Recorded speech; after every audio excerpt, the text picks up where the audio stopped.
I used to jump out of planes for a living. Now I found myself parking on double yellow lines to have a bit of stress in my life. Chadwick, extensive background in the military, developed a passion for elite performance, has built numerous companies and is even killing it in the stock market.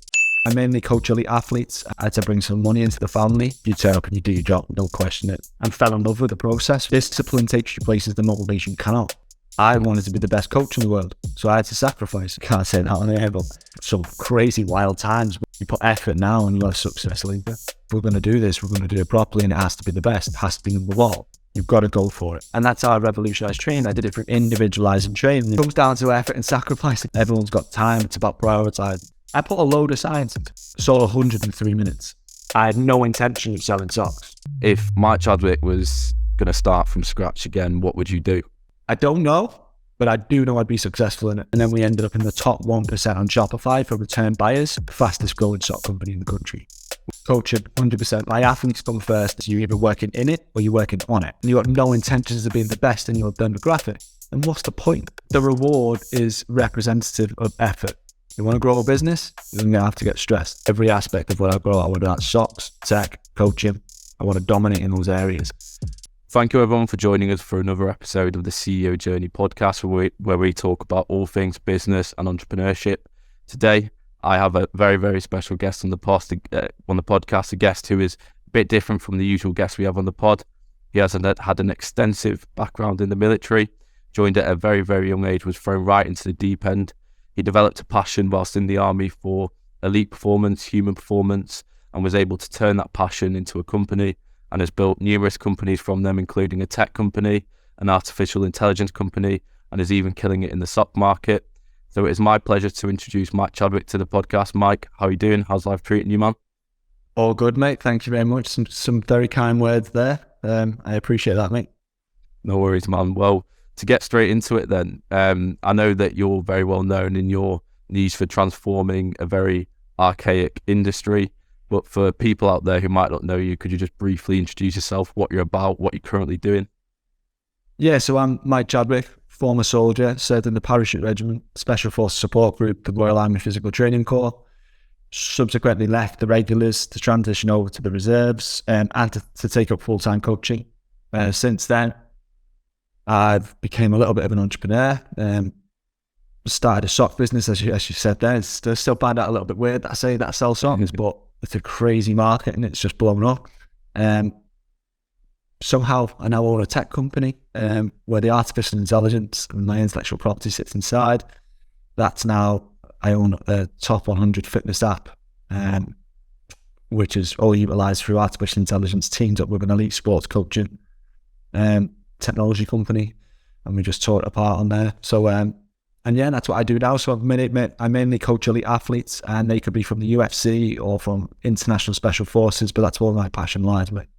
Wow, incredible. So, Mike, I'm just interested in, learning a bit more about your backstory. So obviously know about your military experience, but, take us even further back to who, young Mike Chadwick really was, what were you about at a young age before joining the military? Yeah, so my father was also in the military. He left us when I was about 9, I think. But before that, I travelled around the world, went to multiple primary schools, multiple schools. And yeah, just grew up as what we deem in the military is known as a pad brat. So at 16, we ended up dropping that. We ended up going to a place called St. Helens. I played football before then. And then moved to a place called St. Helens. I don't know if you know it, but it's rugby, strictly rugby. They do not play football, so I never kicked the ball again. So my passion in football dropped off the face of the earth. And at 16, I realised I had to bring some money into the family. My mum was very ill from a mental health point of view. I have a little sister, so I didn't join the army for Queen and Country. I joined to put money on the table to feed my little sister. And that's what I did. I somehow ended up in the Paratrooper Regiment. I didn't really take into consideration about what exactly that consists of and how hard the training is for that. But I dropped in there anyway and somehow pulled through. And I think there was about 9 out of 60 odd originals who passed out from that course. It's pretty arduous. Wow. And did you understand like the pressures you were facing at such a young age, or were you just like rolling with it and just taking it step by step? No, I knew the pressure was for me to bring the money in. Otherwise, no, we was living off whatever the government would give us, whatever the council would give us, bouncing again from house to house, wherever they would accept us. So I knew from a very early age that I wanted to go to sixth form. I wanted to go to college with my mates. I wanted to go and do all that type of stuff. What easy world, but I had to bring money in straight away, and the army was the people who was going to give me that. So that's what I did. And then I realised the Paras offered another £200 a month. If I managed to pass, that was an easy decision for me. Definitely. And talk me through a bit about like the application process for the paratroopers. So do you have to do the first step, which is just joining like the standard section of it, and then do you work your way up to the paratrooping regiment, or what's the crack with that then? So you go through a series of selection processes. So now you go through a selection process whereby you've got to hit certain scores. They're higher than the regular army. You then go through what's known as prac, which is a secondary stage of application. So it's another testing phase. And then you start depot, and you can start training as a paratrooper from the off. That's why the pass rate's so low, is not many people manage to do it. So, but yeah, you can start from whenever. At my age, I had two pathways to join the parachute regiment. Number one was to go to the Army Foundation College when you're 16. You spend 1 year there in phase 1, followed by a few months in phase 2. Or if you're 17 and above, you can go for adult entry, where you go straight up to Chadwick, and you can do phase 1 and 2, but all that. That's an horrendous route. That's the route I took, because it was the one that got me there for quickest. Oh, definitely. And do you reckon going into the military with the motivation of putting food on the table gave you an advantage compared to other people who probably went in there for another reason, maybe? And so do you reckon? Yeah, 100%. I think people go in there because they like the idea of it, and they get spat out instantly. I went in there, and it's the first chapter in my book is finding your why, and my why was very serious, even from a young age. But I also think naivety played a huge part. I just presumed back then that was what the army was. This is what happens. Everyone in the army is going through the same thing. I didn't realise it was in another tier of armed forces, that this isn't actually the same as everyone else. We're trying to create better, bigger, faster, stronger athletes here. So I just a bit of naivety, but then my why was so strong that whatever they throw at me, I wasn't going home, because money was coming in every month. Yeah, no, definitely. Do you ever ask yourself like why Mike Chadwick? What made you different to other people? No, I don't actually, but thinking about it, it's same question. Why? My why was stronger than everyone else's. People, adults double my age, turned up there, and they failed dramatically because they had other life experiences, and they realised that I don't need to do this. This is hideous. Why would anyone put themselves through this? Where I was just a young gobshite that just turned up and just presume that this is the way it is and stick with it. I get paid every month. All right, keep going. Definitely. And I guess like what were the biggest obstacles that you faced in the military? And did you see like any traumatic experiences, anything like that, where you're just like, gosh, what is this? Did you ever question it at the time?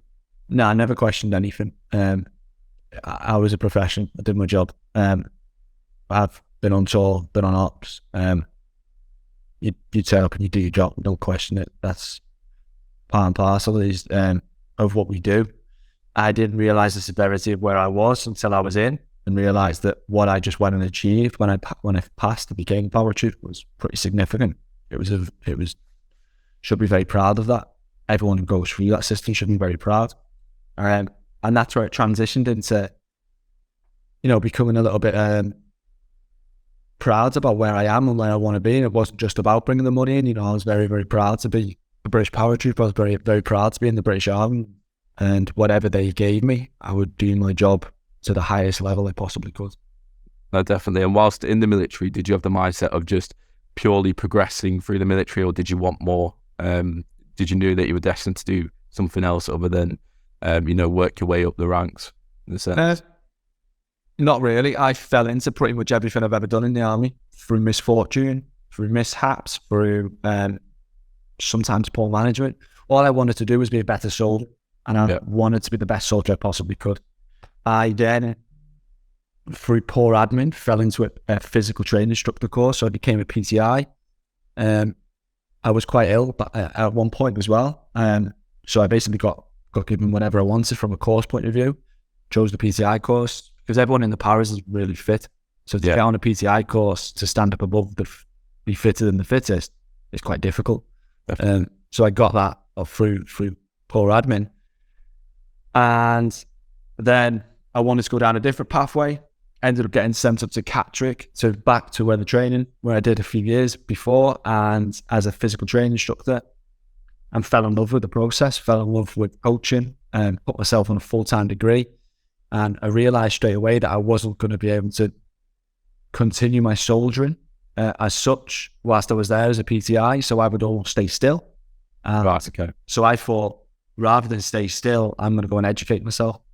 And I fell in love with it, and it was then that I really turned the key. Then that's where I started realizing I'm actually all right at this stuff, and I'm going to keep running it. I wanted to then be the best PTI. I wanted to be the best soldier when soldiering, and then wanted to be the best PTI when I was a PTI. And I thought the way to do that is through practical application and education. And I just threw myself into a degree, signed myself up to uni full time. They didn't know I was in the army. The army didn't know I was in uni. I was catching up on uni stuff in the night while serving in the day. And I would study and study and study, and I would implement theory into practice the following day, every single day for 2 years, taking between 50 and 200 people. The practical insight I got was incredible. The experience I got was incredible. But on top of that, I had all this academic backing where I was just studying. I did every external influence you can consider. I had no telly in my room. I had no PlayStation. I didn't go out on the piss. I didn't go rock climb with the boys and whatever they was doing in the night time. All I did was study. So every single day I'd come in, I would consider what I'd done, research why I did that, research the following day, nail all my assignments that I had from uni, catch up with all that piece of work, all the work on that. And that's what I did for 2 years straight. And I grew significantly in that time. And I didn't want to stop there, but education cannot be completed. So I just kept going. And then I got selected to go to the PT Corps and just kept running it and kept wanting to be the best I possibly could be. Definitely. How did you stay so focused? Because especially, when you're young, you've got a lot of distractions around you. You were able to eliminate them. What do you reckon kept you so relentless with it and made you put in those hours? Well, first of all, it started with motivation, because I was motivated to be a better PTI, to be better at my job. But then discipline takes you places the motivation cannot. And I was very disciplined, and I understood that in order to be the best, I have to sacrifice. And that's what I did. I sacrificed every external influence and understood the assignment. I wanted to be the best. And that was plain and simple, that you want to be the best 100-meter runner in the world, then you're going to have to keep going. You're going to have to train really hard. You're going to have to educate yourself in that event and work and sacrifice. I wanted to be the best coach in the world, so I had to sacrifice. And I worked hard every single day through theory, through practical, and just ensured that I realized straight away that, whilst I was up there in capture, no one in my position, obviously people in the military, but no one external to me, no coaches, no personal trainers, had the experience that I was gaining right now. I could have 200 faces in front of me every single day. Some PTs don't get that a year, 2 years, 5 years, and I was getting that every day. So I realized straight away that I've got an opportunity here that I wanted to keep running. I wanted to run with, and I did. And most importantly, I loved the process. I loved doing it, and that was really important to me. So it wasn't there. I got there and I hated every second of it, and I thought, I've got to keep going, because that can be really difficult. Discipline can still get you through so much, but it's hard to beat someone when they're in love with the process. But definitely, and that's what I was.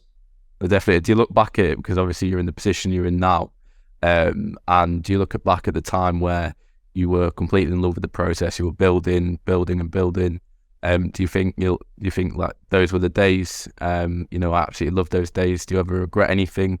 In those building blocks. I don't regret anything about it. I missed a lot, and as I said, I sacrificed. I missed an awful lot of the fun stuff.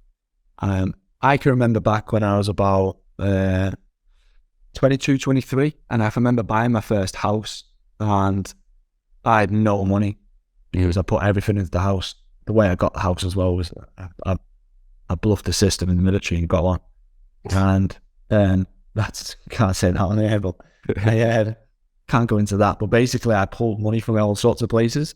Right. Bought the house, remortgaged, gave everyone the money back, and cracked them with this house, and flipped it and bought a big house. But back then, all my mates were going all over the place. We're out on the piss every single night, every weekend, going on holidays. I missed all of that. And then I thought all I could keep thinking was, well, it'll be okay because I'll get this done in a year or 2 years. And then I can crack on with the boys. I can go back and do this. I'll have the money. I'm going to make the money from there and I can crack on. Then I went up to Chadwick and I fell in love with the coaching stuff. And I was like, okay, well, I've got to sacrifice that now because now I want to do the coaching. And then all of a sudden, then I went to PT Core and I was now sacrificing it. And then, so I haven't really had that, that lads, or sort of bringing. I did it in my younger age when I was in the Paras, in the very younger days. That was some crazy wild times, but I think back to them and it was really enjoyable. But you think now where I am now, and where my mates were back then, living the dream, and where they are now, and they're chasing. It's really good. I've got a very small circle of people, but I found that really important. That sometimes I think to myself, would have been nice, wouldn't it? It would have been lovely to just go and piss you up the wall, do whatever you want, enjoy yourself. Where would I be now? 2 kids now who rely upon my entrepreneurship, rely upon my business now, because that's what put food on the table now. So it's really important what I did back then in terms of sacrifice. It would come full circle. You sacrifice now, you put effort now, and you have success later. No, definitely. Would you say to young people out there who want to achieve success, would you say sacrifice those early years and just go all in to then reap the benefits later on? Is that the general sense you're getting? And would you tell anyone who wants to achieve what you've achieved to do that? Depends what you want. You get one life, so you may as well go and enjoy it 100%. But there's an argument could say that have I missed enjoyment out there? But now my why is my children, and my enjoyment comes second to that. So, but they have a lovely life, and it's your outlook on it. It's how you look at it, how you consider it. I would never say to anybody, sacrifice everything. It completely depends on your circumstances and your why. But there's ways that you can go and achieve incredible things. But in order to go and do that, you have to sacrifice. You have to. And some people get lucky. Some people win once by getting really lucky. But to sustain it and to do it time and time again, it takes a shitload of effort. And if you're not willing to sacrifice and apply that effort, then you get spat out at some point. Definitely. There's people like me chasing, hustling, and we're going to take over. Definitely. So, what was like the first years when you obviously had the passion for human performance and you were developing that, you're putting in the hours? What was the stage from implementing theory into practice and then turning it into a business? So I've always had, once I started getting a bit older, I knew there had to be a get out plan. Whether that was me in for 22, 30 years, whatever it looked like, I understood that I've got to get out at some point. I have to. So there's got to be a get out plan. And when I went over to PT Corps, so I'd left the Paratrooper regiment at this point, transferred over to the PT Corps, I presumed everyone in the PT Corps would be exactly the same as me. And it wasn't the case. And I missed the Paras, and I thought, and then my wife got pregnant, and when I was in the Paras, I spent 3 weeks out, the 4 weeks away. wherever we was in the world, and I wanted to go home. So in order to do that, I knew that I had to go and build something. And as I always have been in the military, if I'm in on something, I'm fully in. Yeah. So if I was going to build something, then I'd build the best. When the book publishers came to me and they said, we'd like to offer you this to write a book, I explained that if we're going to do this, we're going to do it properly, and it has to be the best. It has to be number one. And that's how I go through life and everything. Sometimes you don't get number one. You don't. That's the way it is, because there's other people to compete against. That's the balance of competition. That's why it's a wonderful thing. But you've got to aim for it. You've got to go for it. If you're going to do something, you go fully in. And you don't look back, and you are fully in on that. And that's the way I've always been. So I started the business, and I knew I wanted to continue in the tactical athlete setting. I trademarked known as the tactical athlete. I wanted to treat every soldier, first of all, in the military, as an athlete. I thought it was really important. I wanted to transition their thinking from just doing fitness as a byproduct of being a soldier, and you're required to do 3 times fitness sessions a week. I wanted to transition that and say, well, I want you to be an athlete. I want you to consider yourself as an athlete from this day forward, because there's not a loss of points like in a sporting context. We get this wrong and we lose lives. And that's how serious I wanted people to take it. So it was really important that we increase our tactical athletic ability in order to maximize potential as a soldier, minimize the risk of injury and illness, and extend lifehood as long as possible. And that's what we did. Definitely. What is a tactical athlete? What does that mean? Because I'm sure a lot of people will be wondering, what on earth that is. So anyone from a tactical organisation, as in the military, the fire service, the police, they're all tactical organisations. And as I've just mentioned there, the need for them to be physically competent is extremely high, because it's like I've just mentioned, it's not a loss of pride or points. It's a loss of life, or a loss of a limb, or a loss of one of your team members, a loss of the public interest. You're physically not competent, then you can't do your job. And you don't just put yourself at risk, you put others at risk. And it's really hard to dictate. So in a tactical context as well, it's really hard to dictate the rules and to understand the component of fitness that you must rely on. Go back to the 100-meter analogy you realised earlier. We know we require speed. So we're going to work on that. Whereas an endurance athlete requires endurance. So we're going to work on that. From a tactical context, you have no idea what's through the next door. You have no idea what's over the hill, or how many enemy positions are going to be coming over the next hill. And therefore, you have to be ready for absolutely anything and rely upon any component of fitness. So that's the difficulty of training the tactical athlete, is that you can't just look at one component. You must look at the full picture and be ready to do your job whilst relying upon any component. And to train that is really difficult. But the only way to train it is to individualize training and to consider people as athletes. That's anyone I work with now, I consider them as an athlete. If you want to grow or be better than what you was yesterday, then you're an athlete. Whether that's you've never ran before, and the first thing you want to do is get up off the couch and walk to the kitchen whilst not out of breath. From now on, I'm going to treat you like an athlete. And that's how my business model went. And it was important that I instilled this context that you are an athlete. And when you start talking to people like an athlete, not like a client, you start talking to them like that, it creates community. And it creates this notion that they want to be better. And when you start talking to someone like an athlete, they start acting like an athlete. Talk to someone like a client, they start acting like a client. Money in equals I want something from you.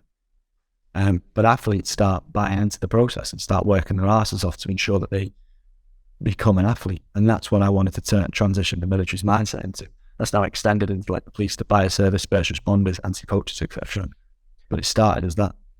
No, definitely. Would you say it's more of a mental game in a sense, and building them up to become incredibly mentally strong? And then, is that brought about through improving their physical competency? Yeah, so it starts with mental, finding your why, understanding you're an athlete, the psychology behind that. It's in the middle, the biggest part, the main part is the physical competency. So once we have our why, we can build physical capacity to suit that.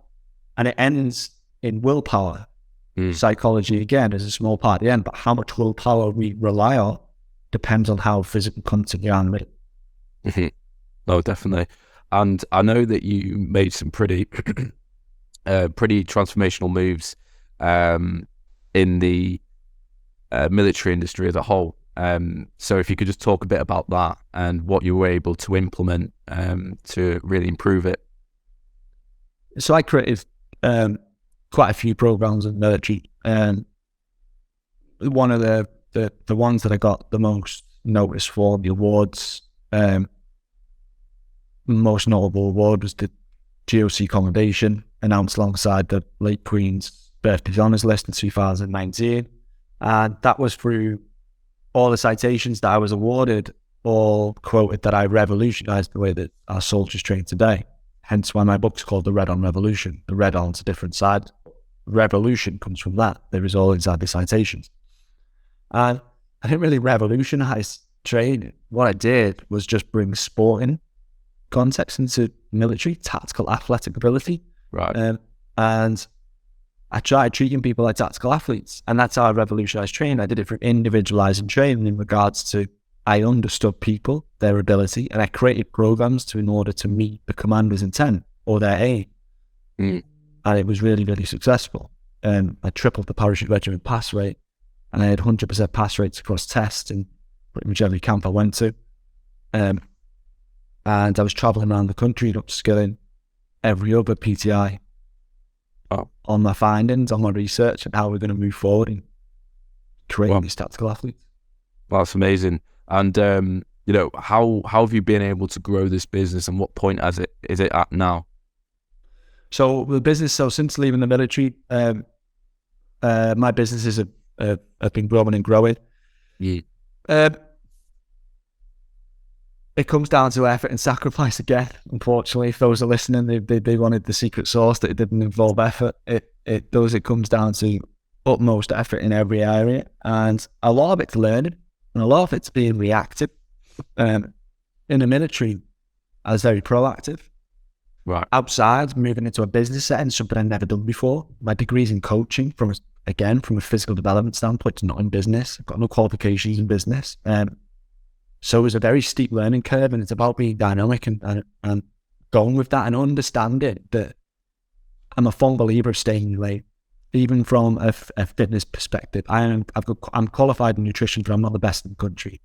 And I wanted to work with elite athletes, so it was important I brought the best nutritionist into my business to provide nutrition for my athletes.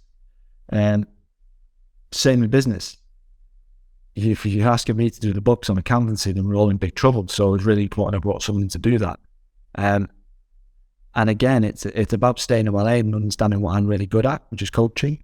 Yeah. And as long as that's good, the business will hopefully take care of itself to a level. And then obviously when we go to the next level, you need to start bringing some experts or learn yourself very, very quick, because like science, everything adapts and develops really, really quickly. Yeah. And if you're not on the same wavelength, and if you're not in front of that, you'll get spat out. Same as DEPON, same as any scientific point of view, is that, we're evolving all the time. Education is evolving all the time. Business is evolving all the time. You've got to roll with it, and you've got to go with it or be ahead of it.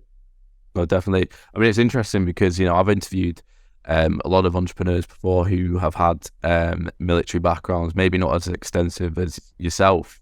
But I do see quite a strong correlation between someone having a military background and them killing it in the business game. What would you say it is about, people who have been in the military before, and what do you reckon it is about them that allows them to then crush it in another aspect completely different, such as business? I always think that I've thought about this before, and I spoke about my mate who's is a very, very successful entrepreneur as well, ex-Paratrooper. And we was talking about this. And what we boiled it down to is that it just isn't that bad. If you ever think that you're in a bad position, or whatever business looks like, we've been in worse. It's not that bad. So we think that, our civilian counterparts, that could be the worst thing that's ever happened to them. And we're just like, it ain't that bad. Yeah. Roll with it, stay calm under pressure. Let's try and figure it out. No, don't flap. Let's just go with it. What do we need to do? Let's change it. Be dynamic with it. No, definitely. And do you think that there's like also a correlation between, physical performance and having that competency there, building yourself up in a physical way to, positive aspects in business, such as, more front-facing roles? Would you say someone who is in that way of life, entrepreneurship, should definitely look at building themselves up physically to become the best athlete that they can be, essentially, if that makes sense? Well, it depends on what you need. So in business, you don't have to be physically competent. Your brain is the vessel that's going to drive you. Obviously, longevity, sustainability of you in that business is going to require health. Because if you're unhealthy and you die in 3 years' time, then no one's going to care what you created. It's going to die off of you. So in order to create longevity, and I think this is a father now as well, that I want to be there for my kids for a long period of time. That's about my why. So my health is really important. If you want to grow your business over a significant amount of time, you're going to have to remain healthy. Yeah. Because shit's going to get hard. And when it does, something's going to have to be taken away. Everything costs something. So if you need to spend more time in the office, then that's less time for your family. You need to spend more time in the office, then that's less time trying to get healthy, going to the gym, etc.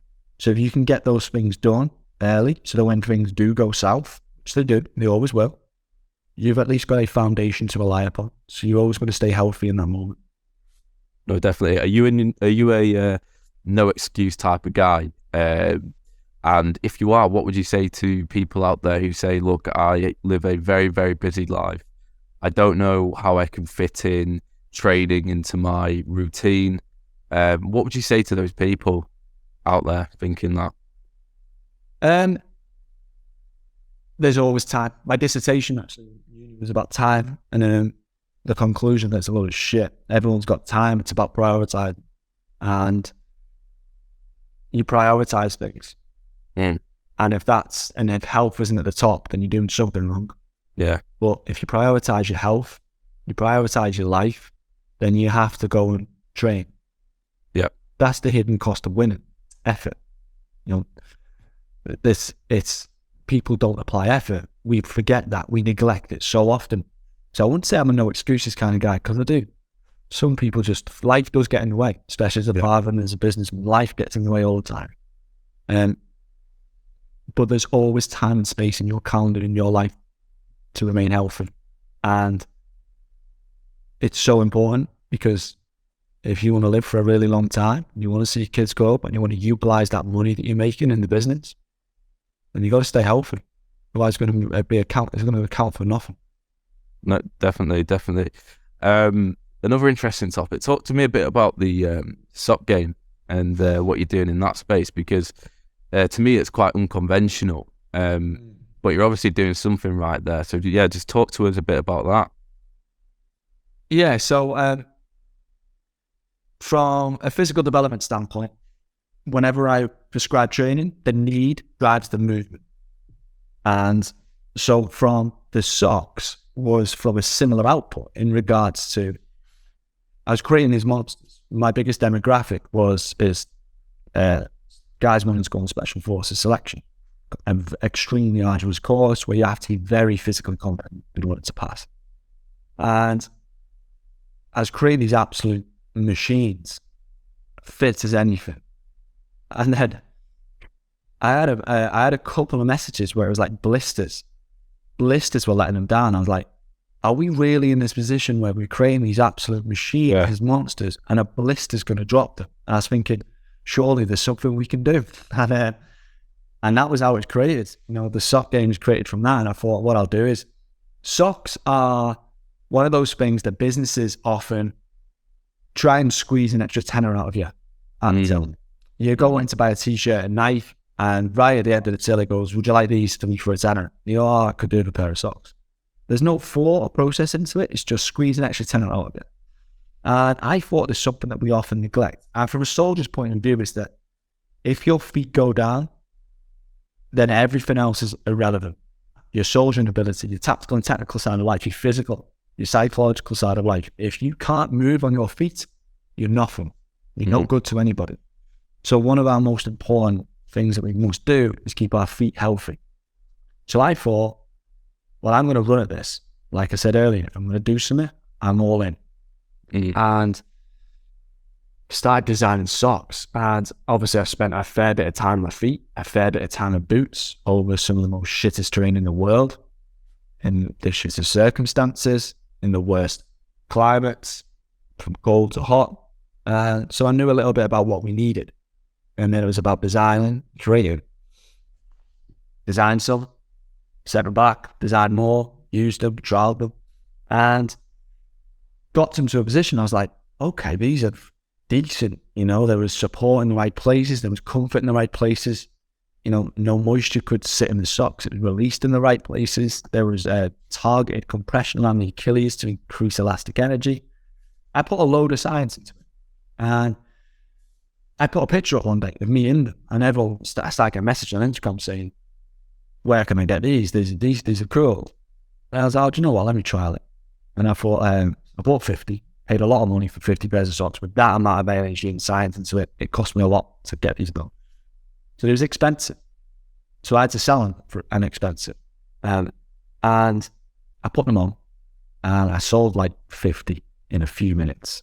Wow. And I was like, oh, okay. Insane. That's insane. So I was like, okay. And then I get a message saying, oh, these are decent. I need to buy a couple more pairs. And I was like, okay, I'm going to put 100 up. So I bought 100, and obviously my MOQs came down, my marks came down, so I could lower the cost of the sock. And at this point, I'm not very money orientated. It was always, I need to ensure that I can get these on people's feet. That's my primary. Get these on everyone's feet. They know how good they are. Yeah. Business would take care of itself. So my plan was to just don't make any profit. Make the profit to buy more and more and more, and that was it. Get invested. Sold 100 in 3 minutes. And I was like, right. So I started taking the piss and saying, I'm now the sock dog. You must have read Shoe Dog about the Nike stuff. I was like, I'm sock dog now. So I thought, right, double it again. 200. 3 minutes. And I was like, shit, this is actually happening. I had no intention of selling socks. It was basically to get them and give them to my athletes. And I was also under the understanding that t-shirts and pants and all sorts. I get sent all sorts. When I was at the Army Foundation College, I obviously built the social media following. Everyone knew where I was and knew my name. So I would get sent stuff to there all the time. They just put Sergeant Chadwick, Army Foundation College, knowing that I'd get it. And I got sent all these t-shirts, all these clothing items all the time. I used to get sent all sorts of random stuff. Right. All the t-shirts and stuff were all like the same.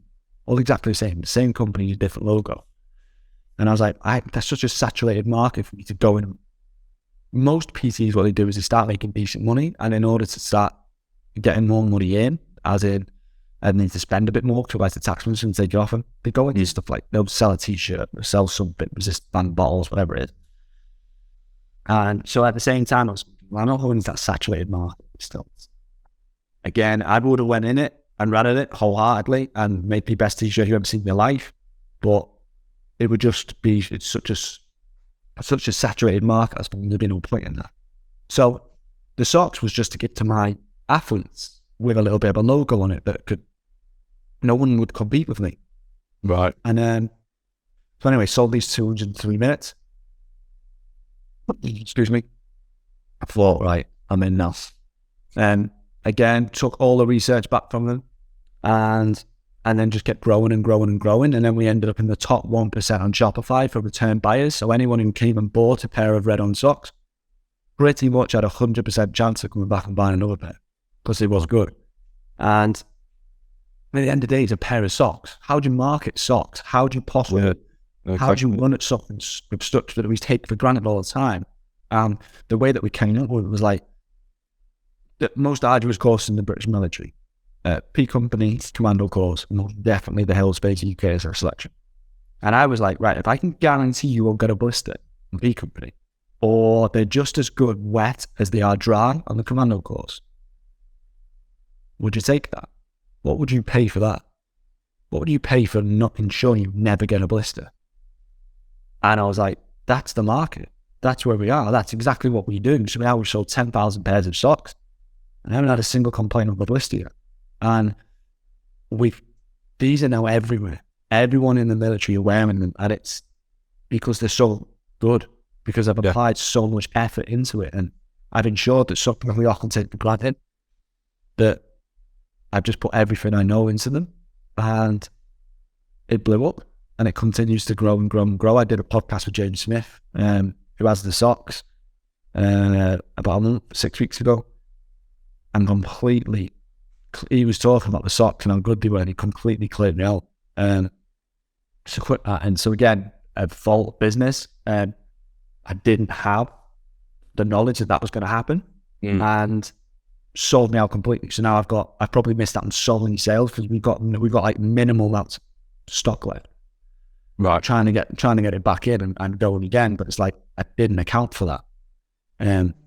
I'm not too sure how we would ever account for that. It was just it was crazy. We sold more pairs of socks in the few days after the podcast than what I did all year, and I've sold more socks this year than what I did in the past 2 years. And it's growing and growing and growing. And I believe that we're becoming the fastest growing sock company in the country. Wow. Did you end up getting the socks into retail stores at all, or is it just purely online Shopify? Yeah, no point. So I've considered it. There's most people go into retail for because it looks good. You lose so much, and in order for me to keep those costs down, I may as well just keep it online. Everyone knows where to go. Definitely. I'd like to think I'm in a position from a tactical context whereby hopefully people listen to my words and agree and take my word for it. These are decent. Take everyone else's, there's hundreds and hundreds of reviews now on them. So it can stay exactly where it is. And it's growing significantly. I'm really, really happy with it. I need to bide some time in order to make it go again. But we'll get there and we'll keep growing it. No, definitely. And did you say that, at the start of building that company, you were obviously posting a lot of that through social media, am I correct? Yeah. So all of it. So how did you go about creating the social media presence you have today? So as I mentioned before, I was traveling around the country upskilling everyone. When my mum was in hospital at the time, and she was very, very unwell, and I found that, as I mentioned before, I went to uni, and basically the way I was getting better was I was in mental variance practice every day. I was delivering.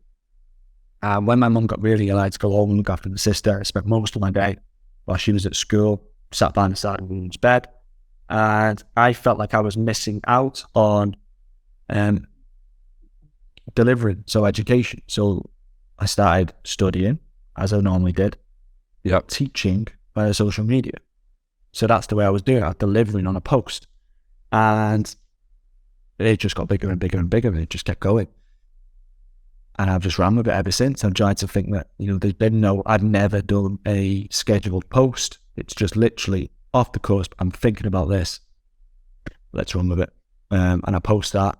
It's completely raw. And yeah, it's just grown and grown and grown. Definitely. Would you say to people who are very passionate about something, they're learning about it, and they're putting a lot of time and effort to share it with the wider world from a social media standpoint, like what you've done, and then you've obviously been able to reap the benefits of that through starting other businesses? Yeah, I mean, if we're not inspiring, we're not motivating, we're not supporting each other in any way, then we're doing it all wrong. Especially from my background of coaching, that's exactly what we do. It's what we should be doing. As I mentioned there, my best thing for anyone who's in education, the best thing to cement learning is to teach, is to go back and deliver and share that on. So true. That's through social media. Then so be it. And that's how I've always done it with everyone. All my PTIs ever worked for me, I would always get them to deliver something back. Go and study something. I want you to study this. I want you to consider it. I want you to go research it, put your own spin on it, your own voice in it. And I want you to deliver it back to us in your voice, in your opinion. I've only got the BSc in coaching, so the lowest level of degree, and therefore I don't hold an opinion. And that's the way education is, the way academia is. So I have to utilize everyone else's opinion. So I take on all these incredible scholars and research policies and bridge them all together and place, what I feel best. And that's how I spit that information up. And that's what I like to do for everyone else who's everywhere. Deliver it. If you can go and teach and deliver it in the most simplest form, the simplest terms, that's when you understand it. And that's what cements learning. Yeah, that's incredible advice. And with all the projects that you've got on at the moment, is there anyone that you prefer doing? Do you put more time into one compared to the other? What's the crack with that? Coaching, 100%. My athletes come first in every context. I own a tech company, I own a shop company, but my priority is athletes. Getting people into the most arduous courses in the world is my priority. I take huge consideration of that. I wake up every morning, as soon as I open my laptop with a little coffee, my first thing I mention is athletes come first. And they always do. It's ensuring that in order for me to I've got the highest pass rate across every national course in the country through coaching. In order to maintain that, athletes have to come first and their needs have to come first. And I ensure that at every step of the way, I'm providing them with the most competent training program they can, and being dynamic and changing it and ensuring that I get them from where they are now to where they want to be. So do you find there's a positive spillover effect from not purely focusing, but putting a lot of the effort into making the best athletes to then the other things that you do? Well, growth is a group project, 100%. So in order for me to grow with those athletes, then that is obviously comes at a cost of time. So if I'm looking at athletes in the morning, then I ain't looking at the socks. I'm not looking at the tech. So there's two notions I have in business. You're either working in it or you're working on it. You can't do both at the same time. It's really hard.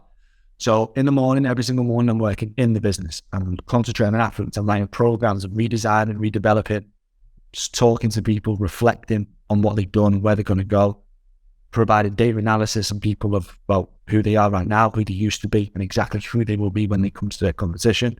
That's me working in it. It's me working, getting everything, ensuring that they get the best possible service that they are paid for. Then in the afternoon, when I've got that squared, I like to consider that, right, now I'm going to work on the business. Athletes are happy, they know exactly what they need to do, when they're going to do it. Now I can start working on the business.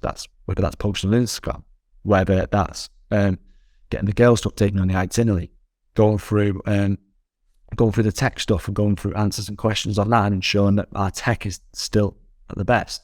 We've got the highest update mode. We update more than any other tech company from the App Store by about 12 times. Every single day, every single week, I'm getting my guys to update all the time, make sure that it's the best. We keep going, we keep developing science, developing so are we.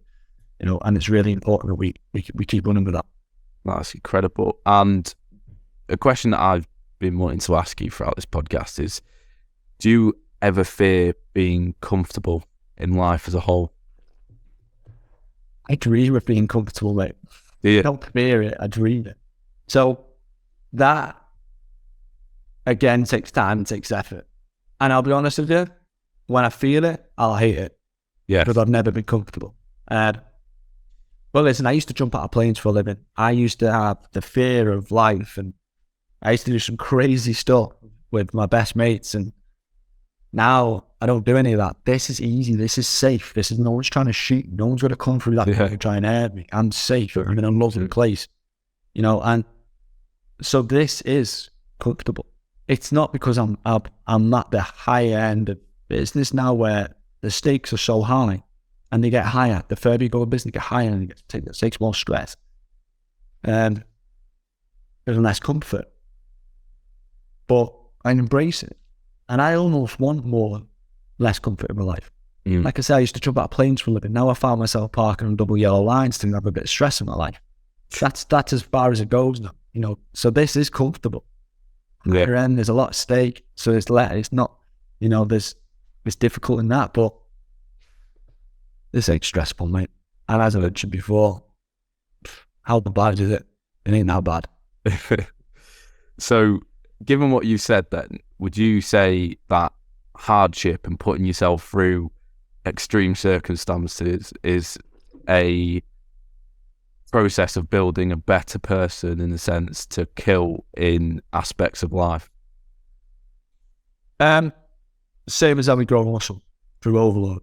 We have to apply stress to that muscle. You want to grow a business, you're going to have to get stressed. You're going to have to overload. You're going to have to push the boundaries and go to dark places and deep waters you've never been before. It's the only way you're going to grow. Exactly the same. The philosophy applies in the muscle, the philosophy applies in business. Definitely. So if Mike Chadwick was going to start from scratch again, what would you do? I don't know, but I do know I'd be successful in it. Because They're just that winning mindset. I would fight and fight and fight anyone, anywhere, against any competition to ensure that I'd be successful. And that's now, and even strong, that willpower, that mindset's even stronger now I have kids. You know, previously before I could lose nothing. What could I possibly lose? It didn't work out. Well, I'll stay in the army then. Easy. Definitely. Now, it has to work. I have to find a way to win. I have to find those unexpected places, those unexpected things in the unexpected places, because that's where winners are made. I have to go in the locker. I have to dig deep, and I have to go to those deep waters. But I would do that in any line of work, whether that's in tech, in coaching. You know, if I was a builder, I'd like to think I'd be one. I'd fight tooth and nail to be the best builder on the planet.